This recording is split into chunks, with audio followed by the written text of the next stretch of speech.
ओशीन शर्मा बोल रही हूँ। मैं 2018 बैच की ब्लॉक डेवलपमेंट ऑफिसर हूँ और 2019 बैच की मैं एचएस अधिकारी हूँ। और मेरी शादी विशाल नेहरिया जो कि एमएलए धर्मशाला हैं प्रेजेंटली, उनसे 26 अप्रैल को हुई थी। और ये शादी हम दोनों की रज़ामंदी से हुई थी, लेकिन आज की डेट में वो मुझे फ़िज़िकली, इमोशनली अब्यूज़ करते हैं, मेरा शोषण करते हैं, मुझे इमोशनल ब्लैकमेलिंग करते हैं, मेंटल टॉर्चर करते हैं। कल उन्होंने अपने परिवार के सामने मुझे बहुत ज़ोर से मारा, 3 थप्पड़ मारे और मैं बिस्तर से नीचे गिर गई। और उन्होंने अपने माँ बाप को बुलाते हुए ये कहा कि आप ये देखिए, मैंने इसको मारा है और अब किस्सा ख़त्म करते हैं।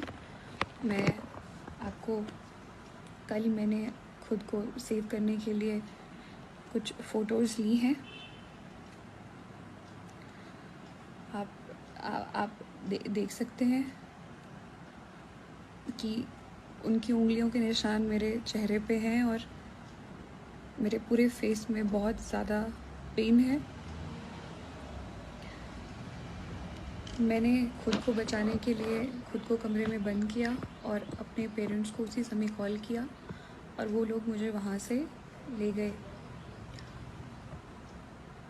मैं बहुत ही ज़्यादा मेंटली परेशान हूँ, क्योंकि कॉलेज में हम लोग साथ थे, लेकिन उसके बाद इनकी इन्हीं हरकतों की वजह से, क्योंकि कॉलेज में भी ये मुझे मारते थे, मैंने इन्हें छोड़ा और मैंने अपनी ज़िंदगी में आगे बढ़ी। लेकिन एमएलए बनने के बाद ये फिर मेरे पास आए और 2019 में आए और मुझे निरंतर शादी के लिए बोलते रहे। मैं 2021 तक मैंने इन्हें मना किया, लेकिन 2021 में मुझे लगा कि शायद ये एक जेन्युइन इंसान है और शायद ये मुझे भूल नहीं पाए हैं कॉलेज से। मैंने इन्हें मौका दिया, लेकिन इन्होंने मेरा बहुत ही नाजायज़ फ़ायदा उठाया है। शादी के चौथे दिन ही इन्होंने मुझे घर से बाहर निकाल दिया। इनके पेरेंट्स उस समय नहीं थे और घर से बाहर निकाल दिया सुबह 4 साढ़े 4 बजे, जब मैं कोविड पॉजिटिव थी, और कहा कि वो सामने रास्ता है, तू चली जा वहाँ पे। और मैं वहाँ चली गई। मैंने कहा मुझे फ़ोन दे दीजिए, इन्होंने मुझे फ़ोन भी नहीं दिया। मैं सड़क पर बैठ गई। आई वॉज़ वेटिंग कि कोई आएगा तो मैं फ़ोन लूँगी, अपने पेरेंट्स को कॉल करूँगी। ये वहाँ आ गए, इन्होंने ग्लास की बॉटल उठाई और थ्रेट किया कि मैं इसको अपने सर पे मार दूँगा अगर तो मेरे साथ वापस नहीं चली। उस ब्लैकमेलिंग के बाद मैं घर चली गई इनके साथ वापस। मैंने कहा आपकी मम्मी को पता होना ज़रूरी है। इन्होंने छुरी ली और रसोई में चले गए, वॉशरूम में खुद को बंद कर लिया और वहाँ पे ये धमकी दी कि मैं खुद को मार दूँगा अगर तुमने बताया। तो मैंने इनके माँ बाप को नहीं बताया। इनके माँ बाप, स्पेशली इनकी माँ, पिता इनके बीमार थे, तो मेरी उनसे कोई शिकायत नहीं है। इनकी माँ ने मेरी फैमिली को इतनी बार बुला के ज़लील किया है और ये झूठे एलिगेशंस लगाए हैं कि मैं इनके लड़के को मारती हूँ। इनके लड़के ने भी मेरे पे फॉल्स एलिगेशन लगाए हैं कि मैं इन्हें अब्यूज़ करती हूँ, मैं इन्हें मारती हूँ। मैं अगर इन्हें मारती हूँ तो आप ये मुझे बताएं, क्या ये इस प्रकार के आदमी हैं कि मार खाएंगे? इन्होंने मुझे फरवरी 2021 में भी, चंडीगढ़ में थे हम होटल में, बहुत मारा। उस वक्त ये ड्रंक थे। इन्होंने मुझे आधे घंटे तक पीटा। इस इंसिडेंट के बाद भी जब मैंने कहा कि मैं पुलिस जाऊंगी तो इन्होंने मुझे वहाँ पे इमोशनल मैनिपुलेशन करके रोक लिया। जब मैंने शादी से मना किया तो इनकी माँ और मासी दोनों मेरे ऑफिस में आके इन्होंने भी यहाँ इमोशनल ड्रामा किया और वो रोई।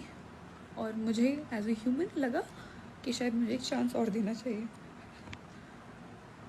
मेरे माँ बाप को इन्होंने बहुत ज़लील किया। ये धमकियाँ दी हैं कि कभी कभी आपकी लड़की अगर हमारे घर में अकेली आ गई और तो हम पुलिस बुला लेंगी। और ये सुपरस्टिशियस बातें करते हैं ये लोग। चेले को बुलाएंगे, उसको बुलाएंगे, वो बताएगा कि इस लड़की ने हमारे बेटे को मारा है कि नहीं। इनकी मदर को ये नहीं पता कि ये मुझे किस तरह से थ्रेट करते हैं, इमोशनल ब्लैकमेल करते हैं कि ये खुद को कुछ कर देंगे और मेरे सामने सामने इन्होंने खुद को सर पे स्टील की बॉटल भी मारी। जिस रात मैंने इनसे ये पूछा, जब इन्होंने मुझे बताया कि सुबह इन्होंने और इनकी मम्मी ने कहीं निकलना है, तो एज अ वाइफ मैंने सिर्फ इतना पूछा कि आप कहाँ जा रहे हैं। इनका कहना था कि माँ ने मना किया है बताने से। मुझे गुस्सा आया, मैंने इन्हें झंझोड़ा कि कम ऑन, आपको मुझे बताना चाहिए, I am your wife, I am your partner, I must know. ये उठे और इन्होंने स्टील की बॉटल अपने सर पे मार ली। उस स्टील की बॉटल में आज भी डेंट है। बाद में ये मुझ में एलिगेशन लगाई है कि मैं इन्हें अब्यूज़ करती हूँ और मैं इन्हें मारती हूँ। इनकी माँ ने ये तक मेरी माँ को फ़ोन करके बोला है कि आपकी लड़की हमारे लड़के को मरने पे मजबूर कर देगी। मेरा ये वीडियो बनाने का एकमात्र ये मकसद है कि मैं सबसे, पुलिस से और सभी से सिर्फ अपने अपने परिवार की सेफ्टी चाहती हूँ। और अगर इन्हें कुछ भी होता है तो I am not held responsible for that, I should not be held responsible for it. ये लोग कोई किसी भी प्रकार का एलिगेशन लगा सकते हैं। Vishal has been forcing me to have a kid. I have told him numerous times that he is not mentally fit to be a father, and he has been forcing me. He doesn't allow me to have a contraceptive also, and मैंने पूरी कोशिश की है कि मैं pregnant ना हूँ इस स्टेज पे, और मैंने खुद को बचाया है।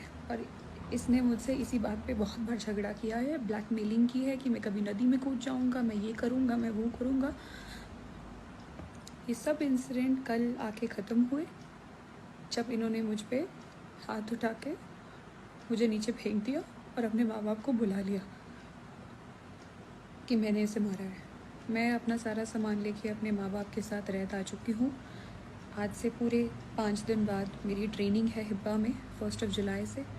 मेरा ये वीडियो बनाने का बस ये मकसद है कि मेरे पे कल को इस प्रकार की कोई एलिगेशन ना लगे, और जिस तरह की मेंटल एगनी और हैरेसमेंट मेरे साथ हुई है वो फ्यूचर में किसी और औरत के साथ ना हो। Being a woman and being a civil servant, बस मेरी यही रिक्वेस्ट है।